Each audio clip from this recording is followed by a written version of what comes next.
Right. இயேசுவின் நாமத்தினாலே எங்களோடு பேசும் ஆண்டவரே, எங்களை உயிர்ப்பியும் ஆவிக்குரிய சத்தியங்களை நீ வெளிப்படுத்தும்படியாக ஜெபிக்கிறேன். தேவ கிருபைகள் தாங்கி நடத்தட்டும், பலப்படுத்தும். இயேசு கிறிஸ்து மூலம் ஜெபிக்கிறேன் ஜீவனுள்ள தகப்பனே. அல்லேலூயா. எபிரேயர் 1வது அதிகாரத்தில் நான் டைரெக்டாகவே சத்தியத்துக்கு போயிடுறேன். எபிரேயர் 1வது அதிகாரத்தில் அல்லேலூயா, பங்கு பங்காய் வகை வகையாய் மீட்பதற்காக தேவன் அநேக தீர்க்கதரிசிகளை அனுப்பினார்னு நம்ம வாசிக்கிறோம்.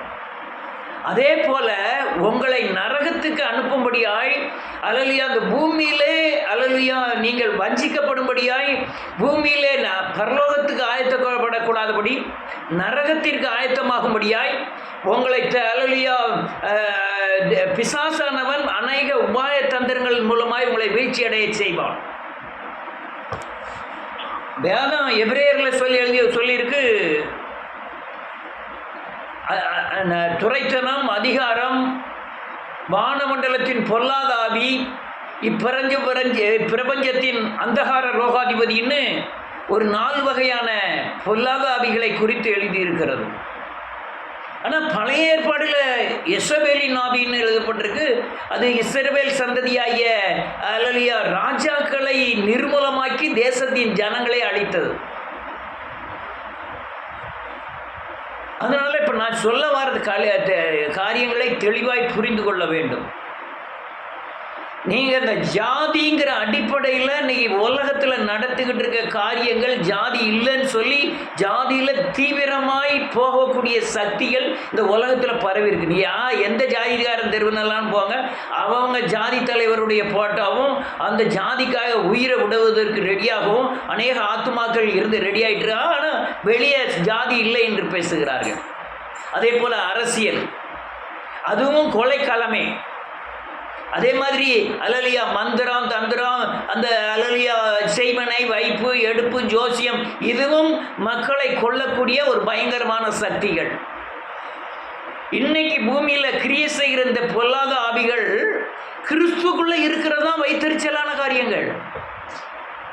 ஜாதி இல்லை என்று அல்லேலூயா என்னைக்கு நீங்கள் சரியான முடிவுக்கு ரட்சிக்கப்பட்டவர்கள் ரட்சிக்கப்படாதவர்கள் 2 ஜாதி தான். ஒன்று ரட்சிக்கப்பட்டவர்கள், ஒன்று ரட்சிக்கப்படாதவர்கள். இந்த ஜாதியின் பிடியில் மழுப்புதல் அல்லது நான் ஜாதியை வெளியே நான் ஜாதியை ஏற்றுக்கொள்ளலன்னு சொல்லுறது, உள்ள ஜாதியில் வைராக்கியமாக இருக்குது அல்லேலூயா, அதெல்லாம் பயங்கரமான பிசாசின் தந்திரத்தில் ஒன்று. கர்த்தருடைய பந்தியில் இப்போ கொடுக்குறோம், இப்போ தனித்தனியாக வாயை திறந்து அண்ணாந்தி ஊற்றுகிறோம். நான் ஞானஸ்தானம் எடுக்கும்போதெல்லாம் அண்ணாந்தெல்லாம் ஊற்ற மாட்டாங்க. இப்போ இந்த கொரோனா வந்ததுனால தான் ஒவ்வொருத்துக்கும் அண்ணாந்து வாயில் ஊற்றுறாங்க திராட்சை ரசத்தை. ஆனால் இந்த நான் ஞானஸ்தானம் எடுக்கும் போதெல்லாம் ஒரு பெரிய கப்பில் கொண்டு வருவார், அதுக்கு ஒவ்வொரு வாயிலையும் வச்சு எடுப்பார். ஆனால் ஒருவருடைய சுவாசம், ஒருவருடைய எச்சில் இன்னொரு ஆளுக்கு அதன் மூலமாக நோய் பரவக்கூடாது என்பதற்காக இப்போ நம்ம அண்ணாந்து ஊற்றுறோம். பல சபைகளில் தனித்தனியாக கிளாஸ் வச்சுருக்கிறாங்க, எல்லாருக்கும் தனித்தனி கிளாஸ் வச்சுருக்காங்க. இந்த ஒருமனப்பாடு எதுக்கு இருந்ததுன்னா, நாம் ஒருவரை ஒருவர் சகோதரர் என்று நேசிக்கும்படியாகத்தான் ஒரே பாத்திரத்தில் பானம் பண்ணுகிறோம் என்பதற்காக தான் இது இருந்தது. இதையும் கூட மக்கள் ஏற்றுக்கொள்வார்கள்.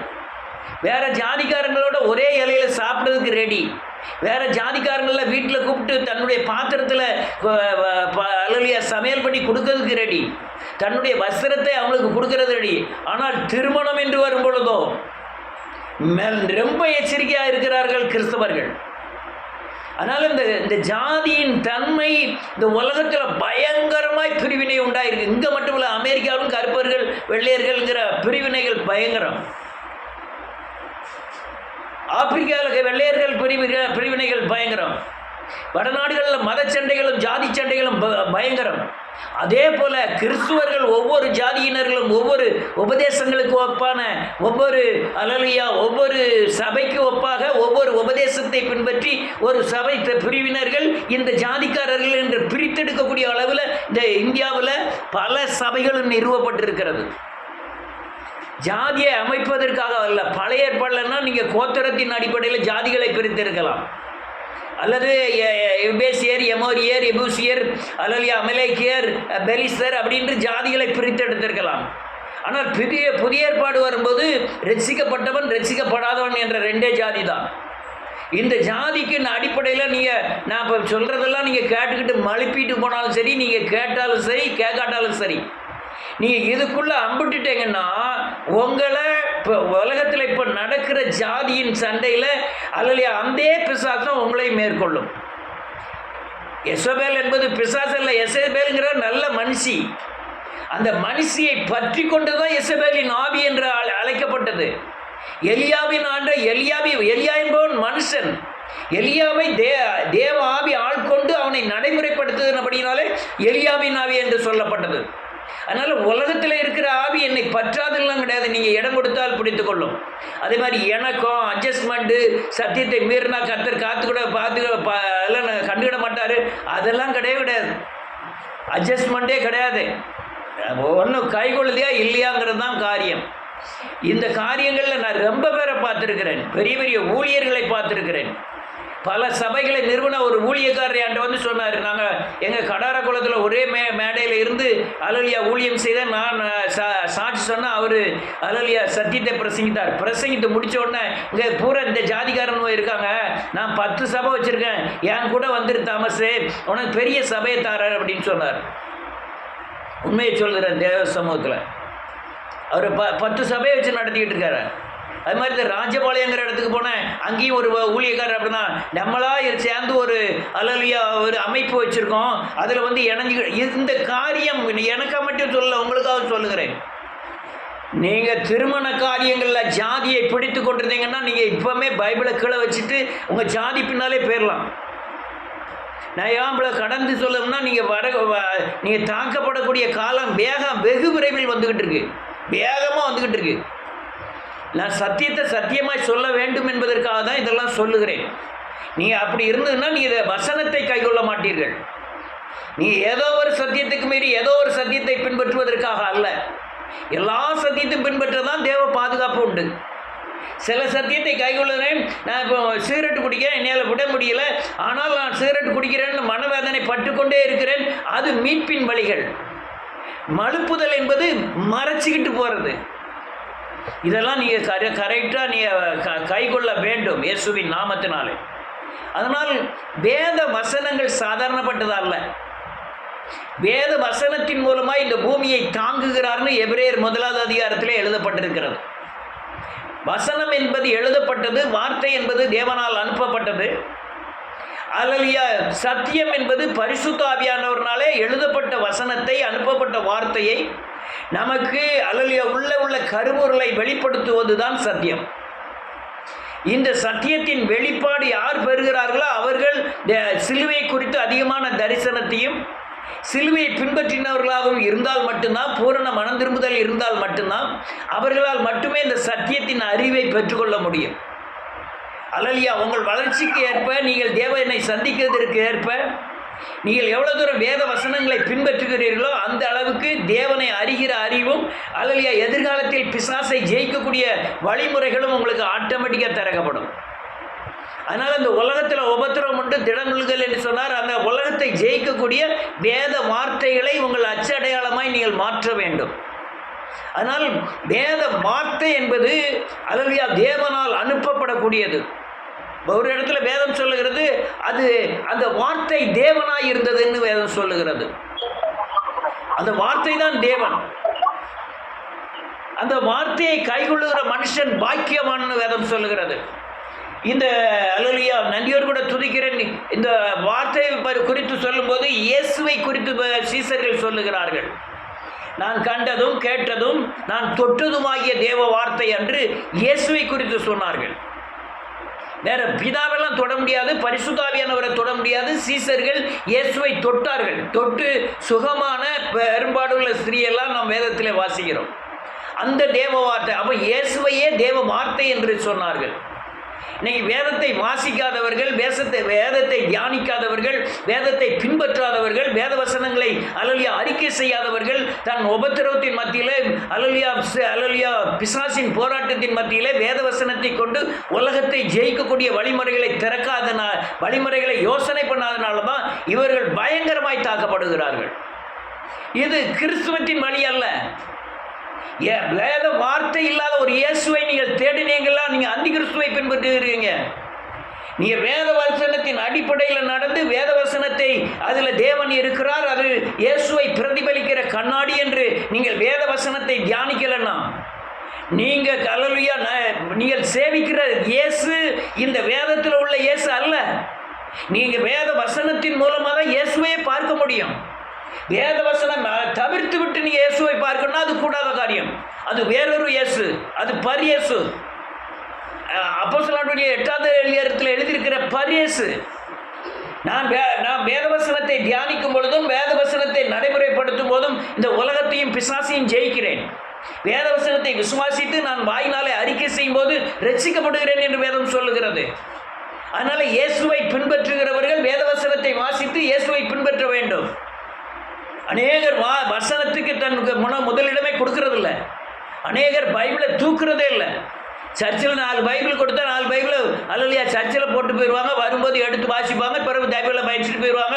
எப்போமாவது நேரம் கிடைச்சதுன்னா வேதத்தை வாசிப்பார்கள். இது பயங்கரமான அல்லையா ரட்சிக்கப்படாமல் இருப்பது நல்லது. நீங்கள் சத்தியத்தை கைகொள்ளாமல் அல்லையா இயேசுவை பின்பற்றுகிறா நீங்கள் ரட்சிக்கப்படாமல் இருப்பது ரொம்ப நல்லது. அங்கே பாதுகாப்பு இருக்கு. நீங்கள் தேவனை பின்பற்றி வேதவசனத்தை கைகொள்ளணும்னா உங்களுக்கு பாதுகாப்பு கிடையாது, மீட்பு கிடையாது. மீட்பு தான் ரட்சிப்பு. அநேகர் என்ன நினைக்கிறாங்க, ஆண்டவர் அட்ஜஸ்ட் பண்ணிட்டு போயிடுவாரு, ஆண்டவர் அதெல்லாம் பாதுகாப்பாரு, ஆண்டவர் நம்மை பற்றி ஒன்றுமே நினைக்க மாட்டாரு அப்படின்னு நினைக்கிறாங்க. பழைய ஏற்பாட்டிலே பல இடங்களில் இயேசுவை குறித்து எழுதப்பட்டிருக்கிறது. அந்த வெளிப்பாட்டை பெற்ற பரிசுத்தவான்கள் அநேகர் இயேசுவை தரிசித்து இவர்கள் பிறந்து 3000 வருஷம் 4000 வருஷம் 2000 வருஷத்துக்கு பிறகு இயேசு பிறந்தார். ஆனால் அந்த இயேசுவை 2000 வருஷத்துக்கு முன்பாக ஆபிரகாம் பல ஆயிரம் வருஷத்துக்கு முன்பாகவே இயேசுவை தரிசித்தான். மோசே இயேசுவை தரிசித்தான். இந்த இயேசுதான் மைய கருத்து. இயேசுவை பின்பற்றினால்தான் விடுதலை. இயேசு வார்த்தையாயிருக்கிறார். அநேகர் எனக்கு பெரிய வைத்தறிச்சல் என்ன தெரியுமா, மாண்டு போகிற கிறிஸ்துவர்களை கண்டுதான். என்ன மாண்டு போகிறாரெல்லாம் வேத வசனத்தை பின்பற்றாதவர்கள் இந்த உலகத்தில் நித்திய சாவை அடைகிறார்கள். வேதவசனத்தை வாசிக்காதவர்கள், வேதவசனத்தை பின்பற்றாதவர்கள். ஒருவேளை நான் படிக்கலைன்னு சொல்லலாம், நான் வேதத்தை அறியாதவன், படிக்கலை, நான் பள்ளிக்கூடத்துக்கே போகலன்னு சொல்லலாம். வேதம் தெளிவாக சொல்லுற யோவானையும் பேதுருவையும் இயேசுவையும் குறித்து கூட இவர்கள் கல்லாதவராயிற்றே அப்படின்னு சொன்னது வேதம். எல்லாத்துல புதிய ஏற்பாடுல மிக சிறந்த புஸ்தகமாய் காணப்படுகிறது அல்லேலூயா வெளிப்படுத்தின விசேஷம். யோவான் என்பது கல்லாதவனாயிற்றே என்று மக்கள் புறம் சொன்னாங்க. யோவானை, பேதுருவை நீ கல்லாதவனாயிற்றே என்று சொன்னார்கள்.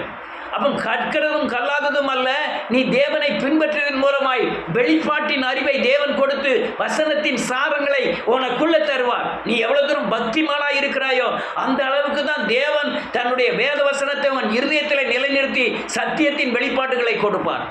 இங்கே படிப்புக்கெல்லாம் வேலையே கிடையாது. ஏன்னா ஆடு மேய்க்கிறவர்கள் தான் அரசனாக்கின தேவன். அல்லேலூயா. ஒன்றுக்கும் இல்லாதவர்கள் தான் பயங்கரமான கிரியைகளை செய்த தேவன். இல்லாததை இருக்கிறது போல் அழைக்கிற தேவன். பேதைகளை கொண்டு ஞானிகளை வெட்கப்படுத்துகிற தேவன். அதனால் இந்த காரியங்களை நான் படிக்கலை, நான் பள்ளிக்கூடத்துக்கு போகலை, இதெல்லாம் இங்கே வழியே கிடையாது. கிடைச்சிருக்கிற வசனத்தை இருதயத்தில் வைத்து வாயினால் அறிக்கை செய்வதும், கிடைச்சிருக்கிற வசனத்தை வாசிக்க தெரிந்தவர்கள் வேத வசனத்தை வாசிப்பதும், வேத வசனத்தை பேசுவதும், அநேகற்ற சொல்லுவதும் அப்படி இருக்க வேண்டும். வேத வசனத்தை குறித்து வாசிக்க பார்ப்போம். ஒரு வசனத்தை சொல்லுங்க, வாசிக்க. உபாகமத்தின் புஸ்தகம் 6வது அதிகாரம் செல்ல வாசிங்க. 6வது வசனத்தில் இருந்து. போன வாரத்துக்கு முந்தின வாரம் வாசிச்சோம்னு நினைக்கிறேன். 6வது அதிகாரம் 6வது வருஷம் 6 இருந்து பக்கம் 232 வாசிக்கலாம். செல்ல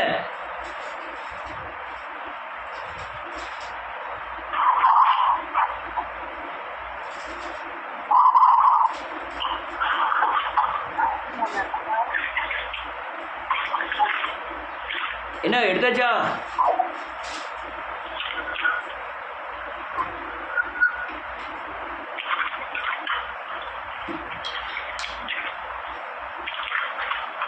வேற யாராவது வாசிங்க. 6 வசனத்திலிருந்து. கட்டளையிடுகிற இந்த வார்த்தைகள் உன் இருதயத்தில் இருக்க கடவுது. எவ்வளவு வார்த்தை இருக்கு உங்க இருதயத்தில்? அநேகரை பார்க்க ஏனாதானமான காரியங்கள், தேவ காரியங்கள்ல ரொம்ப ஏனாதானான்னு. என் வீட்டு கல்யாணத்துக்கு போற மாதிரியும், என் வீட்டு கல்யாணத்துக்கு வர மாதிரியும், விருந்துக்கு போற மாதிரியும், விருந்துல இருந்து வர்ற மாதிரியும், தேவ சமூகத்தில் காணப்படுவதற்கு எவ்வளவு பயபக்தியா இருக்கணும் தெரியுமா? வேத இயேசுவை பின்பற்றுவதற்கு உள்ள எவ்வளவு பயம் வேண்டும் தெரியுமா? வேத வசனத்துக்கு அஞ்சுகிறவர்களை நான் நோக்கி பார்க்கிறேன். வேதம் சொல்லுது. அடுத்தால நிலைக்கு 7வது வசனம். போதித்து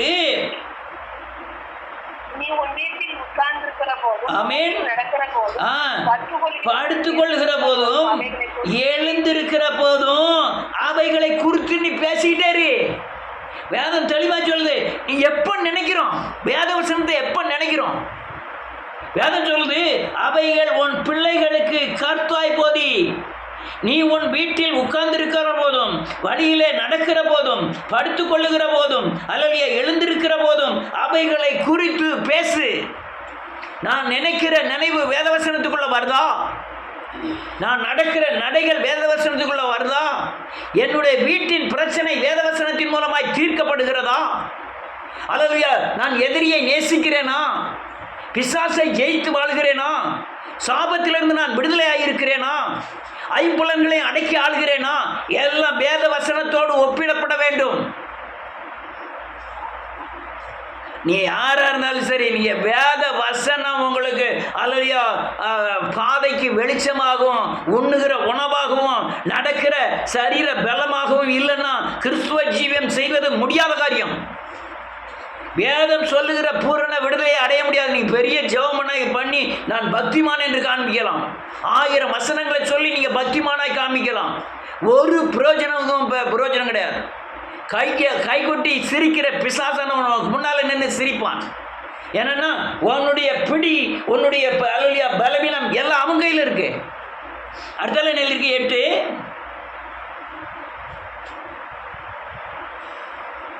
அவைகளை உன் கைகளின் கட்டிக் கொள்வாயாக. வேதம் என்ன சொல்லுது பாத்தீங்களா? எப்பவும் அந்த சிந்தனையில இரு. வேத வசனத்தின் சிந்தனையில இரு. நீ வேற சிந்தனை, எந்த சிந்தனை வந்தாலும் சரி, உன் வாழ்க்கை தாறுமாறாக்கிவிடும். அநேக காரியங்களில் பார்க்கிறேன். அப்படியே அல்லேலூயா நன்றியோடு கூட துதிக்கிறேன். ஒவ்வொரு ஜாதிக்கும் ஒரு பேய் இருக்குங்க. நீ எந்த ஜாதியை எடுத்துக்கோ, அந்த ஜாதிக்கு பூரா ஒரு குணம், ஒரு பேச்சு, ஒரு பழக்கங்கள், ஒரு அல்லேலூயா ஒரு சுவாபங்கள், ஒரு தன்மை, ஒரு வேறு பிரிக்கப்பட்ட தன்மை ஒவ்வொரு ஜாதிக்கும் இருக்கு. பிசாசு பயன்படுத்தின கொடிய ஆயுதம் இயேசுவின் ரத்தம் தான் எல்லா ஜாதியும் ஒன்று சேர்க்குமே தவிர இந்த ஜாதியின் சுபாவங்கள் பிரித்தெடுக்கும். ஒருத்தருக்கு ஒருத்தர் நீ அவன் நீ இவன் பிரிக்கும். நீங்கள் எந்த ஜாதியினாலும் எடுத்துக்கிடுங்க, அந்த ஜாதியின் சுபாவத்தை போய் பார்த்தீங்கன்னா அவங்களுக்குன்னு ஒரு குறம், அவங்களுக்குன்னு ஒரு திருட்டுத்தனம், அவங்களுக்குன்னு ஒரு வேசித்தனம், அவங்களுக்குன்னு ஒரு பொய், அவங்களுக்குன்னு ஒரு சுபாவங்கள் அவங்களுக்குள்ள மறைந்திருக்கும். ஒரு ஜாதியை சொல்ல, எல்லா ஜாதியும் சொல்கிறேன். ஒரு ஜாதி இன்னொரு ஜாதியோட கலவாது. ஒரு ஜாதி இன்னொரு ஜாதியோட அன்பு செலுத்தாது. ஒரு ஜாதி இன்னொரு ஜாதிக்கு கீழ்ப்படியாது. இந்த கேடுகட்ட ஜாதி நமக்கு எதுக்கு? உலகத்தின் நடப்பு தெரியுமா? ஒரு ஜாதிக்கு ஒரு ஜாதி மோத விடுறதுக்கு பிசாசு பயங்கரமான ஆயத்தமாக இருக்கான். அதே போலதான் கிறிஸ்துவத்திலையும். கிறிஸ்துவம் அந்த அல்லையா யாரும் எப்படி போயிட்டு போறாங்க? தேவன் எனக்கு உணர்த்தின காரியங்களை மக்கள் மத்தியில் வைக்க விரும்புகிறேன். இது 10, 50 பேர் 60 பேர் பார்க்காங்க. 10 பேர் உணர்வடைஞ்சாலும் எனக்கு போதுமானது. எனக்கு உணர்த்தின காரியங்களுக்கு 10 பேர் ஆசீர்வதிக்கப்பட்டால் போதுமானது. அடுத்த வாசிமா 9.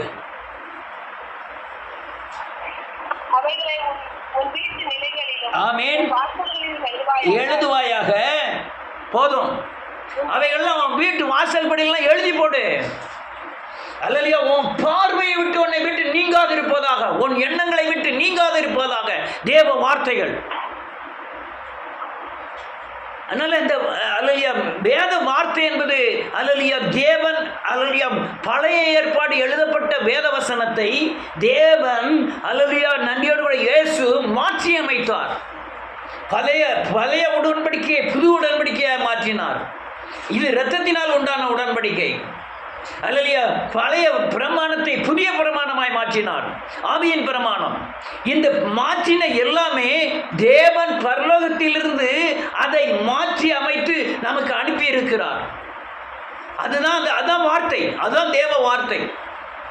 பழைய ஏற்பாடுல தாவீதுட்ட சொன்னார், நீ எத்தனை பொண்டாட்டி கேட்டாலும் நான் தந்திருப்பேன், நீ ஏன் பத்சேபாலை எடுத்துக்கிட்டேன்னு சொன்னாரு. ஆனா புதிய ஏற்பாடு வரும்போது அப்படி அல்ல.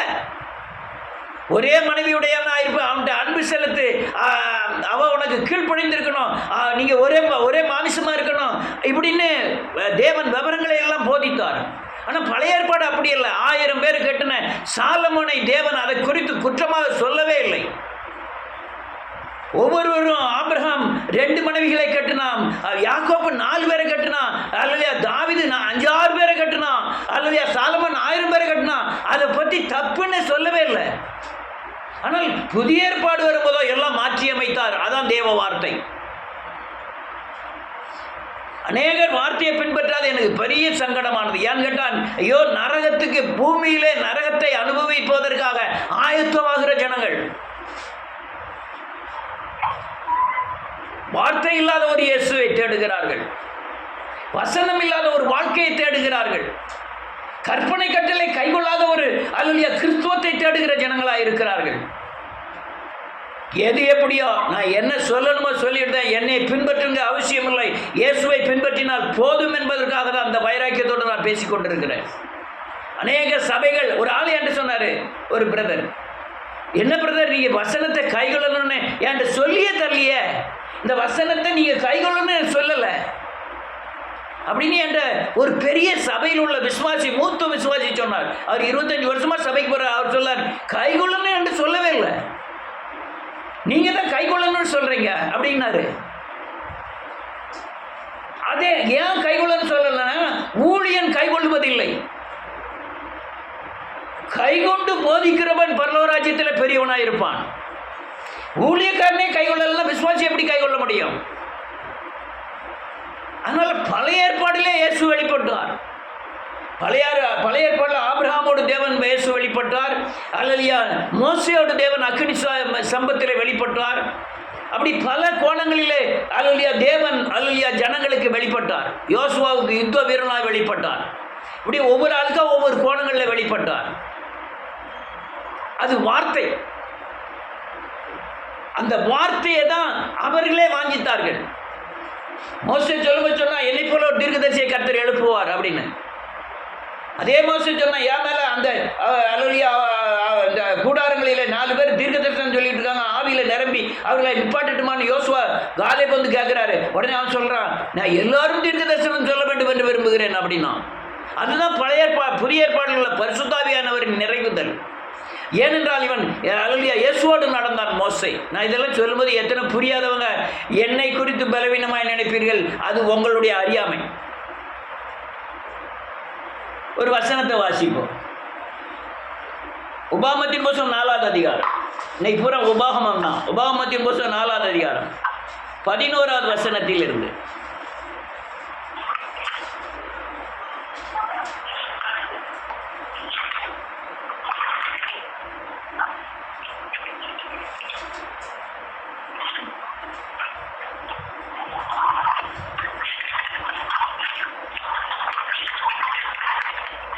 யாரா எடுத்து வாசிங்க டக்குன்னு.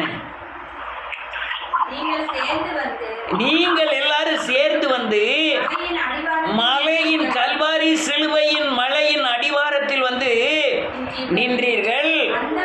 அந்த மலையில் வானத்தை அளாவியன வானத்துக்கு உயரமான அக்கினி பற்றி எரிந்தது. இயேசு கிறிஸ்து சிலுவையில பற்றி எரிந்து கொண்டிருந்தார். அவர் அல்லேலூயா அக்கினி ஜுவாலியாய் பற்றி எரிந்து கொண்டிருந்தார். வேதம் சொல்லுது, அல்லது வானத்துக்கும் பூமிக்கும் நடுவாக இயேசு தொங்கினார். கிழக்குக்கும் மேற்குக்கும் எவ்வளவு தூரமா பாவத்தை விலக்கினார். வானத்துக்கும் பூமி எவ்வளவு உயரமா அவ்வளவு கிருபை நிறைந்தவராய் இருந்தார். இந்த அக்கினி ஜுவாலை வானத்துக்கும் மேலமாக சிலுவையில எரிந்து கொண்டிருக்கிறது. இந்த இருளையும் மேகத்தையும் அந்தகாரத்தையும் தன் அக்கினியினால் சுட்டரித்தார். ஆமென். பேசி கேட்டீர்கள், அந்த சத்தத்தை கேட்டதே அன்றி. ஆமென். வேதம் தெளிவாய் சொல்றது, இயேசு மரிக்கும் போது பேசினார் 7 வார்த்தைகள். அவர் அல்லேலூயா அந்த வார்த்தைக்கு விவரங்கள் தான் இல்ல பழைய ஏற்பாடு புதிய ஏற்பாடு எல்லாமே. தேவன் இயேசு சிலுவையில் பேசின 7 வார்த்தைகளின் பிரதிபலிப்பு தான். இயேசு பழைய சுவிசேஷ புத்தகங்களில் 4 சுவிசேஷத்திலும் பேசின வெளிப்பாடு தான் இந்த புதிய ஏற்பாடில் இருக்கிற அல்லது அந்த 4 சுவிசேஷத்தின் பிற்பகுதி தான் அந்த 4 சுவிசேஷத்தின் விவரங்கள். வரப்போகிற காரியங்களை பேசுறது தான் பழைய ஏற்பாடின் அந்த பூரா புஸ்தகமும். 4 சுவிசேஷத்தை அடிப்படையாக கொண்டுதான் வேதம். சிலுவையில் பேசின காரியங்கள் தான் அவர் அக்கினி நடுவே பேசின காரியங்கள். அடுத்த வருஷம் என்ன இருக்கு? அந்த அக்கினி நடுவே இருந்து கர்த்தர் உங்களோடு பேசினார். வார்த்தைகளின் சத்தத்தை நீங்கள் கேட்டீர்கள், அந்த சத்தத்தை நீங்கள் கேட்டதே அன்றி ரூபத்தை ஒருத்தரும் காணல. அடுத்த வசனம் 13.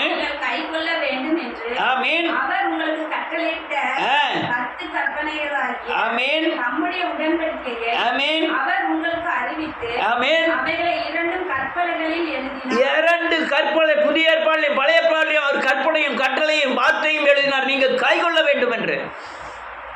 யார் கைக்கொள்ளுதா? சர்ச்சுக்குள்ள வந்தா ஒரு வாழ்க்கை, கிறிஸ்துவ ஜனங்களை கண்டால் ஒரு வாழ்க்கை, உலகத்தில் போனா அது ஒரு வாழ்க்கை. நீங்க விக்கிரகாராதனைக்கு போனா கடுமையான தண்டனை அடைவீர்கள். வேசித்தனம் பண்ணினா பயங்கர தண்டனை. ஒரு சாதாரண கிறிஸ்துவை அறியாதவர்கள் வேசித்தனம் பண்ணுவதற்கும் கிறிஸ்துவை அறியாதவர்கள் விக்கிரகாராதனை பண்ணுவதற்கும் அல்லையா ரொம்ப வித்தியாசம் இருக்கு.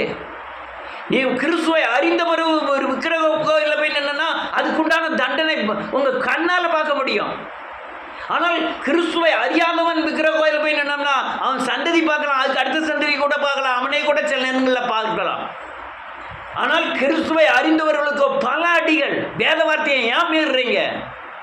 ஏன் மீறீங்க? கண்களின் இச்சை அல்லது உங்களுக்கு பயங்கர தண்டனை கொண்டு வரும். ரைட். அடுத்தால 14. நீங்கள் சுதந்திரித்து போகிற பரலோகத்துக்கு நீங்க பரலோகத்துக்கு போனா கைகொள்ள வேண்டிய கட்டளைகளையும் நியாயங்களையும் ஆமென் அதை போதிக்கணும்னு கட்டளையிட்டார். யார் போதிக்கா? எந்த சபையில போதிக்கிறாங்க? நீ கற்பனை கட்டளை கைகொள்ளணும், கட்டளையை கைகொள்ளணும். நீ யார் அநீதி செய்யறாங்களோ அவங்கள தான் லீடர் ஆக்குறான். உலகத்தில் வட்டி கொடுக்குறவனும் ஊர் அடிச்சு ஒலையில போடுறவனும் 2 பொண்டாட்டிக்காரனும் அல்லது உலகத்தில் தீமை செய்கிறவன் தான் சபைகளில் பெரிதான பதவிகளில் இருக்கணும்னு ஆசைப்படுறாங்க. இவங்களை வச்சுதான் அவங்க சபையே நடத்துறாங்க. நிறைய வசனங்களை பேசணும், நேரம் இல்லை. ரைட். வேறு வசனத்தை வாசிப்போம். டக்குன்னு வசனத்தை மட்டும் நான் சுட்டி காமிச்சிட்டு போயிட்டே இருக்கேன். அல்லையா, நன்றியோடு கூட துதிக்கிறேன் இயேசுவின் நாமத்தில். கர்த்தருடைய பரிசுத்த நாமத்துக்கு ஸ்தோத்திரம். 5வது அதிகாரம் உபாகமத்தின் புத்தகம் 5வது அதிகாரம் 5வது வசனத்திலிருந்து. கர்த்தருடைய வார்த்தையோ அக்காலத்திலே நான் கர்த்தருக்கும் உங்களுக்கும் நடுவாக நின்று நீங்கள் அக்கினிக்கு பயந்து மலையில் ஏறாமல் இருப்பீர்கள். அப்பொழுது அவர் சொன்னது என்னவென்றால், ஒரு நிமிஷம், ஒரு ஊழியக்காரனுடைய தன்மை என்ன எழுதுறாரு பாருங்க. கர்த்தருடைய வார்த்தையை உங்களுக்கு அறிவிக்கும்படியாய் அந்த காலத்திலே கர்த்தருக்கும் நீங்க பாவம் செய்கிற உங்களுக்கும் நடுவாக நிக்கணும் ஊழியக்காரன். எந்த ஊழியக்காரன் நிற்கிறான்? யார் நிற்கிறான்? ஒரு விசுவாசிக்கு சாபத்திலிருந்து பிரித்தெடுக்கும்படியாய் அவங்க வீட்டில இருந்து வர்ற அவங்க பின்னால இருந்த பிசாசுக்கு பின்னால பிசாசின் மூலமா வருகிற தாக்குதலை ஏற்றுக்கொள்ளக்கூடிய ஒரே ஒரு ஊழியக்காரன் இந்த பூமியில காமிங்க பார்ப்போம். இதை சொன்னா கூட ஒருத்தரால் நம்பதுக்கு பலன் இல்லை. கிறிஸ்துவமே சிறந்த ஆன்மீகம் என்று ஒரு தலைப்பு போட்டு ஒரு நோட்டீஸ் அடிக்கிறேன். அந்த தலைப்பை தெரிய மாட்டேங்குது. கிறிஸ்துவமே ஆன்மீகம்னா என்ன அர்த்தம்னே தெரியல. கிறிஸ்துவம் ஒரு ஆன்மீகத்தின் சிறந்த வழி. ஆன்மீகம் என்றால் என்ன? ஆத்மா ஈடேறக்கூடிய வழி, ஆத்மா பரலோகராஜ்யம் அடையக்கூடிய வழி. அதில் பல வழிகள் இருக்கு. இஸ்லாமியம் இருக்கு, இந்துசம் இருக்கு, புத்திசம் இருக்கு, பல வழிகள் இருக்கு. எந்த வழிகள்லையும் அவங்க சேவிக்கிற சாமியை போல ஆக முடியாது. கிறிஸ்துவத்தில் மட்டும்தான் என்னை போல நீ மாறு, அதுக்கு வார்த்தையை தந்திருக்கிறார் தேவன். அதுக்கு தான் சிறந்த ஆன்மீகம் என்று எழுதினேன். நீ புத்திசத்தில் அல்லது ஆன்மீகத்தை முழுமை அடைஞ்சிட முடியுமா? முக்தி அடைய வேண்டும். முக்திக்கு வேண்டிதான் இந்த வேதவசனத்தை தந்திருக்கிறார். முக்தினா முழுமை அடைவது, பூர்ணப்படுவது. இதுக்காக நான் போதகனாக இருக்கிறேன். உங்களுக்கும் அந்த தேவனுக்கு நடுவாக அக்கினி முன்னால நின்றுகிட்டு இருக்கேன். ஒரு ஊழியன் அப்படி இருந்தால் தான் சரியானபடி கட்ட முடியும். பணத்துக்காகவும் அட்ஜஸ்ட்மெண்ட்டும் ஒரு பாவம் செஞ்சாச்சு நான் வெளியே போன்னு சொல்லக்கூடிய பலன் ஒரு ஊழியனுக்கு வேணும். ஏன்னா மனுஷனை சார்ந்திருக்கக்கூடாது, தேவனை சார்ந்திருக்கணும். இவனுடைய தேவ கரை திரையற்றவர்களை பரலோக ராஜ்யத்துக்கு ஆயத்தமாகணும். சாரி சிஸ்டர், எதுக்கு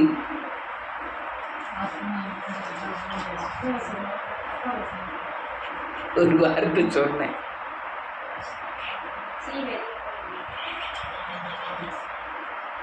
சொல்லலாமா?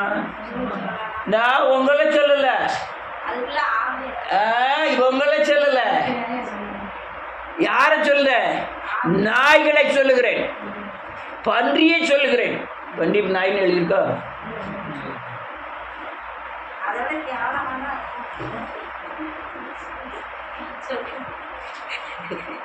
கேவலமெல்லாம் இல்லை. நீங்கள் ஒரு தேறி இருக்கீங்க, அதனால தான் நான் போதிக்க முடியுது. நீங்கள் தேரலைன்னா நான் இப்போ பேசுகிற வார்த்தையை இன்னொரு இடத்துலலாம் பேச முடியாது. ஒருத்தருக்கும் தெரியாது.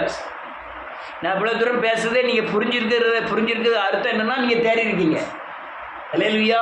நான் யாரை சொல்லணும்னா பண்ணி குளிப்பாட்டி போவோம். ஏன் நாயின்னு சொன்னோம்னா நாய் தன் இது திங்கும். அல்லேலூயா. அப்போ அந்த நாய் சீ வெளியே போடணுன்னா என்ன செய்யணும்? சொல்லணும். ரைட்டு, இயேசுவின் நாமத்தினால நேரம் ஆகிட்டு தான். ரைட்டு, இயேசுக்கு ஒரு வசனத்தை வாசிச்சு பிடிக்கும். எந்த வசனத்தை வாசிக்கணும்னு எனக்கு தெரியல. எல்லா வார்த்தையும் வசனமே சொல்ல வேண்டிய வசனங்கள் தான். ரைட்டு ரைட்டு, இயேசுவின் நாமத்தினாலே. 9வது அதிகாரம் இல்லை 11வது அதிகாரம் 18, 19, 20. 11வது அதிகாரம் 18, 19, 20. ஆகையால் உங்கள் ஆணையிட்ட ஆமென்.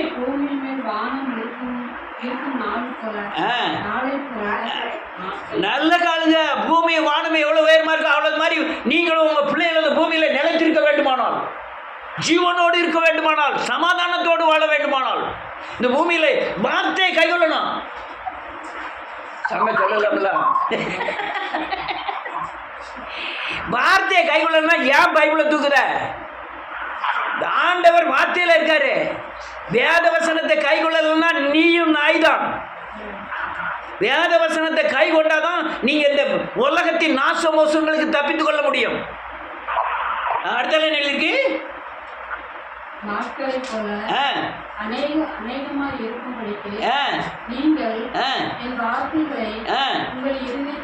இருதயத்திலும் உங்க ஆத்மாவிலும் கையில் மேல் அடையாளமாக கட்டி கொண்டு நடுவே ஞாபக குறியா வையே. வேதம் தெளிவா சொல்லுது. அந்த வார்த்தை வார்த்தையை உங்கள் இருதயத்தில் வையே, உன் ஆத்மாவில் வையே. அது உன் கையில் ஞாபகக்குரிய அப்போ கிரியைகள், அந்த எல்லா கிரியைகளும் வேதவசனம் கலந்துருக்கட்டும்னு அர்த்தம். ஞாபகக்குரிய வையே. நான் எவ்வளோ இது பண்ணி சொல்ல காரணம் என்னன்னா, இங்கே காண்கிற ஆள்கள் எல்லாம் பயங்கர சாவுக்கு விளிம்பில் இருக்கிறாங்க. அதனால தான் இவ்வளோ வேகமாக நான் சொல்லிக்கிட்டு இருக்கேன். அநேகர் இந்த வேத வார்த்தையை, இந்த பட்டயம் என்னும் வேத வார்த்தையை, இந்த அக்கினி என்னும் வேத வார்த்தையை பின்பற்றாதனால தான் இவ்வளோ காரியங்களை சொல்லிக்கிட்டு இருக்கேன். இது இன்னும் ரொம்ப சொல்ல வேண்டியிருக்கு, நேரங்கள் இல்லை. அது அந்த வேத வார்த்தையில் ஒன்றாகிலும் கிளை விழுந்து போவதில்லைன்னு வேதம் சொல்லுது. வானமும் பூமியும் அழிந்து போகும், என் வார்த்தைகள் ஒரு உறுப்பாதுகளும் அழிந்து போவதில்லை. என் வார்த்தைகள் வெறுமனே திரும்புவதில்லை. அது என்ன செய்யணுமோ அது செஞ்சுட்டு தான் திரும்பும்னு வேதம் சொல்லுது. அல்லையா, இரவும் பகலும் கர்த்தருடைய வேதத்தில் தியானமாக இருக்கிற மனுஷன் பாக்கியவான். அல்லையா, நீ அல்லையா ஞாபகக்குரியவையே வேத வசனத்தை பின்பற்று. அல்லையா, உன் இருதயத்தின் முறுமுறுப்பு எல்லாமே வேத வசனத்தின் அடிப்படையில் இருக்கட்டும். காரியத்தின் முடிவு அல்லையா எல்லாமே வேத வசனத்தின் தீர்க்கிறதா இருக்கட்டும். திரும்ப திரும்ப சொல்ல, வார்த்தை ரொம்ப முக்கியம், வேத வசனம் ரொம்ப முக்கியம். வார்த்தை என்றால் என்ன, வேத வசனம் என்றால் என்ன, சத்தியம் என்றால் என்ன புரிந்திருக்க வேண்டும். அல்லையா, வேதவசனத்தை வாசிக்காம வேதவசனத்தை கைகொள்ளாமல் இருந்தீங்கன்னா நீங்கள் கிறிஸ்துவனாக இருந்தே பிரயோஜனம் கிடையாது. அதனால வேதவசனத்தை கைகொள்ள வேண்டும்.